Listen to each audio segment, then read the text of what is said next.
Então, uma boa noite a todos. Sejam todos bem-vindos, que a paz esteja com todos nós. Estar esse ambiente preparado pela espiritualidade, que preparou carinhosamente para nos receber.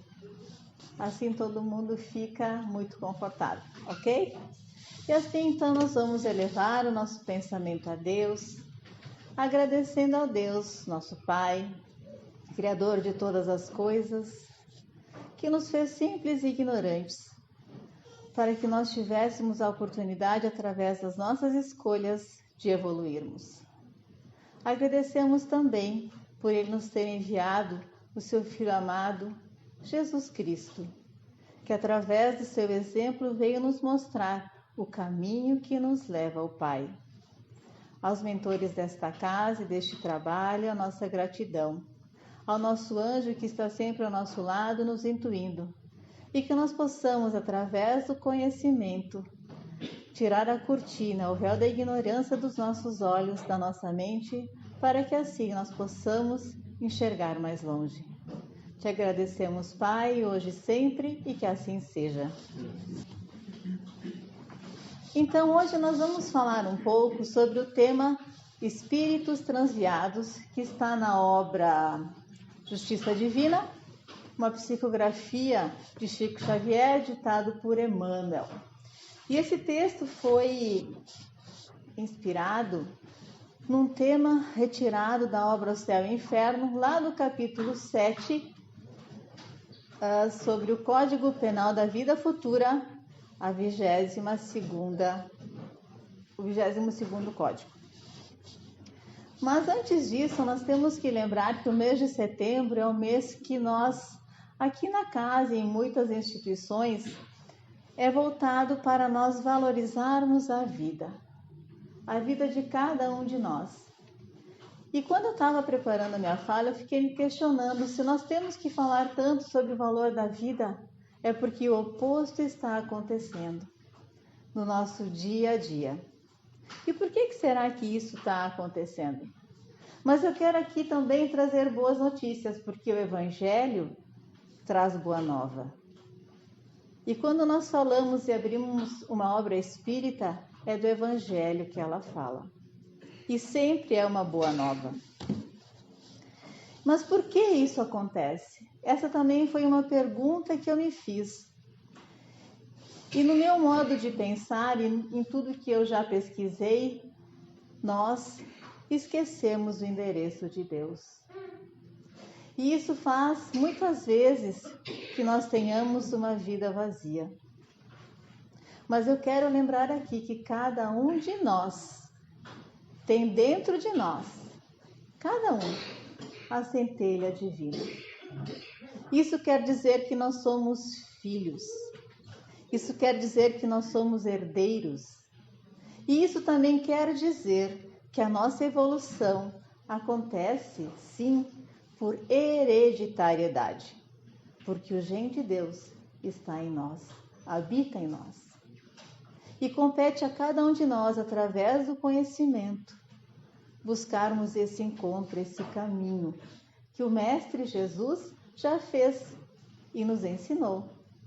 Não é fácil, é desafiador, mas nós vamos conquistar, com certeza. Até porque lá no capítulo 3 do Evangelho segundo o Espiritismo, no item 4, onde ele fala sobre as diferentes categorias dos mundos habitados, temos lá os mundos primitivos, que são onde acontecem as primeiras encarnações. Os mundos de provas e expiações, que no caso é o nosso. E quando fala de provas e expiações, já a palavra mesmo diz, é onde o mal predomina. Então é certo saber que todos nós passamos por tribulações, sem exceção. E talvez seja isso que nos perturbe, porque nós achamos que a grama do vizinho é sempre a mais verde. Mas nós temos que lembrar também e pensar que em relação ao nosso vizinho, nós também somos vizinhos. E ele também pode pensar a mesma coisa. E isso é uma boa notícia também. Porque sempre algo de bom está acontecendo. mesmo quando há dificuldades, porque é na dificuldade que a gente busca a solução, a gente busca a melhora, a gente busca evoluir. Há os mundos felizes, o de regeneração, perdão, que vem agora, onde nós estamos nessa transição para esse mundo de regeneração, onde os espíritos têm ainda que resgatar, mas é melhor, é menos sofrido, a luta, a fadiga é menor. Os mundos felizes, onde o bem supera o mal, e os mundos celestes ou divinos, onde moram os espíritos puros e somente existe o bem. Então, se nós temos a centelha divina, somos herdeiros e vamos evoluir por hereditariedade, ou seja, nós também chegaremos. A única diferença é que entre o início e chegar lá, nós também temos que buscar ser felizes com o que nós temos no momento. Nós temos que dar valor a essa existência, a essa escola que nos acolhe, que nos recebe, que nos proporciona evoluir, que nos proporciona reparar os danos que nós cometemos com os irmãos que estão ao nosso lado. E geralmente são os que estão mais próximos de nós, no nosso lar. Por isso que o desafio é tão grande. E o que diz então o 22º artigo lá do Código Penal da Vida Futura? Ele diz que ao desencarnarmos, então, com poucas exceções, os desencarnes eles são mais ou menos, na espiritualidade, as punições são mais ou menos as mesmas. Poucas são as exceções. E então a punição imediata, sobretudo aquelas pessoas que são mais materialistas, elas vão ter uma maior dificuldade. E as que já têm pensamentos mais elevados, mais bons, terão uma oportunidade diferente. Mas não que os que são materialistas não vão alcançar. Vão, só vão levar um tempo maior. E aí que Emmanuel ele vem falar, então, sobre esses espíritos transviados, que somos todos nós, ainda, por hora, por uma questão de tempo, porque o tempo resolve todas as coisas. Nós temos pressa, mas muitas vezes, na nossa visão, que nós só enxergamos os mundos felizes e que só lá há a felicidade, o bem, nós esquecemos de olhar aquelas pessoas que estão ao nosso lado, que buscam nos auxiliar, que muitas vezes nos suportam, fazendo bem para nós, mostrando através de um exemplo o que nós devemos fazer, que às vezes nós esquecemos, mostrando que mesmo através das dificuldades é uma pessoa que tem fé, que faz o bem, que tem bom ânimo, porque ela já encontrou o caminho para Deus, que em alguns momentos nós esquecemos. E Deus coloca para nós essa pessoa ao nosso lado para nos mostrar, para nos lembrar este caminho. Então, Emmanuel, ele fala o seguinte, que na espiritualidade, então, eles caminham desfalecentes com o rosto tapado na sombra, ainda que o sol resplenda em torno deles. Sonâmbulos das paixões em que se desregravam, são cativos dos seus próprios reflexos dominantes. Por mais que lhe atraia a atenção para as esferas sublimes, encasulam-se nos interesses inferiores, encarcerando na terra as antenas da alma. Então, aqueles irmãos que estão muito ainda materializados, é assim que eles desencarnam, é assim que eles percebem a espiritualidade. Mas ele diz também, não acredites, pois, sejam eles doentes sem esperança, porque eles têm a centelha divina neles também, todos nós. O Criador não quer escravos na criação, o Criador tem filhos na criação. E nós somos co-criadores, dentro de cada nível que cada um de nós se encontra. Pode ser positivo ou negativo, mas nós temos que ter essa percepção que o nosso pensamento ele é criador, que as nossas escolhas, as nossas atitudes criam o meio aonde nós estamos.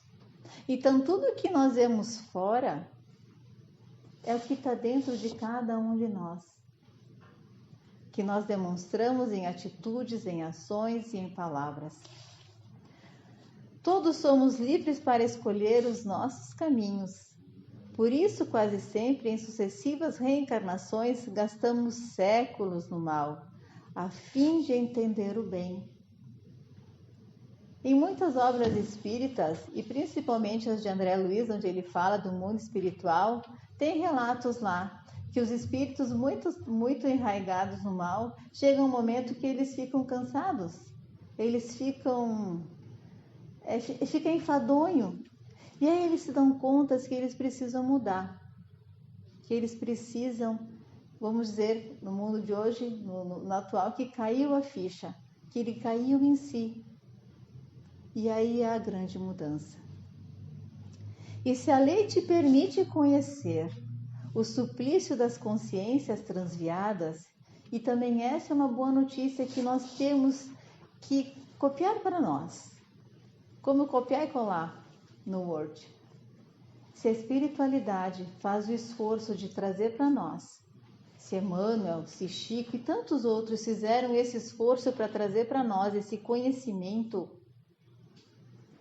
se eles permitiram que essas histórias fossem contadas da espiritualidade, é justamente para que nós abramos os nossos olhos, para que nós possamos ver de uma forma diferente a nossa existência e valorizar a cada dia. Então, se a lei te permite conhecer o suplício das consciências transviadas para lá do sepulcro, é para que trabalhes em teu próprio favor. Corrige em ti mesmo tudo aquilo que censura nos outros. Nós temos que ter a consciência que o outro é um espelho de nós. E na grande maioria das vezes o que nós criticamos nos outros é o que emana de nós. E isso é bom. Na verdade, às vezes a gente não consegue cair em si porque a gente não sabe dar nome. Por isso é importante muitas vezes a gente ir lá no dicionário e buscar definição. Ajuda bastante no autoconhecimento. Clareia-te por dentro.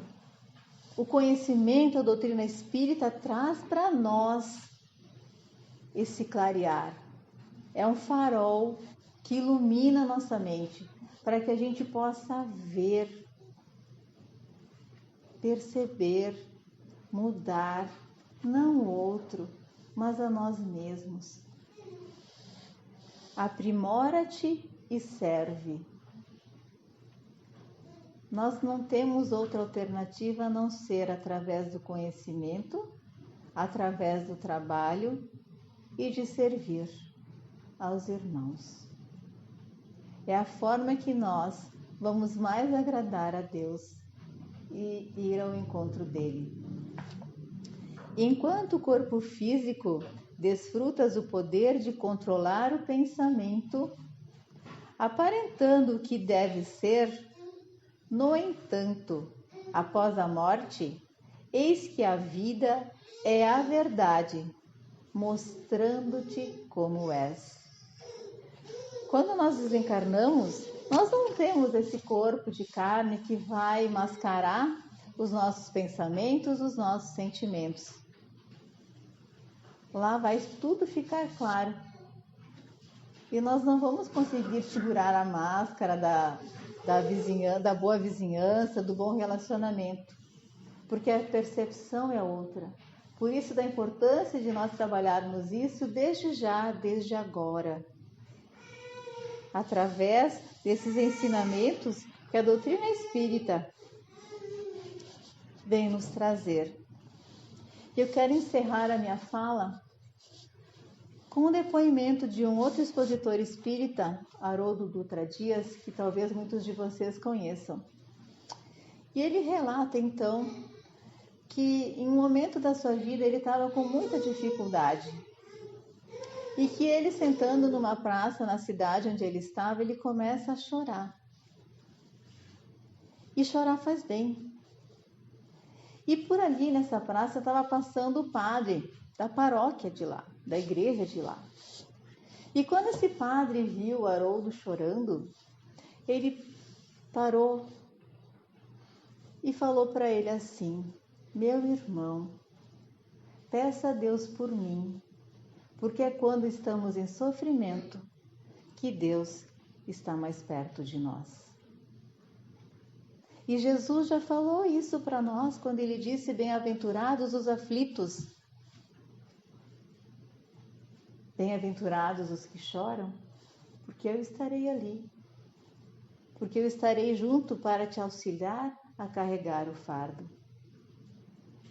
Então que nós possamos, mesmo com as nossas dificuldades e desafios, olhar a vida com mais calor, com mais amor, com um colorido diferente, para que assim nós possamos fazer a diferença na nossa vida e na vida das pessoas que estão ao nosso lado. Eu quero agradecer a atenção de todos, desejando muita paz para todos nós e para quem está nos lares de cada um de nós. Muito obrigada. Agora nós vamos fazer a prece final, o passe também. Então, meus irmãos, depois dessa exposição, eu acredito que todos nós já sentimos o que viemos fazer aqui. Que nem o colega sempre diz, buscar, pedir e agradecer. Então, agora nós vamos fazer uma prece, fechando os olhos, pedindo ao Pai que nos proteja e nos ampare e nos dê aquela força necessária para que possamos seguir em frente. Cada um já recebeu aquilo que precisa neste momento, mas com certeza o conhecimento nos eleva e permite que nós possamos buscar o nosso melhor caminho. É o que desejamos a todos vocês, muita paz e muita harmonia, e que assim seja.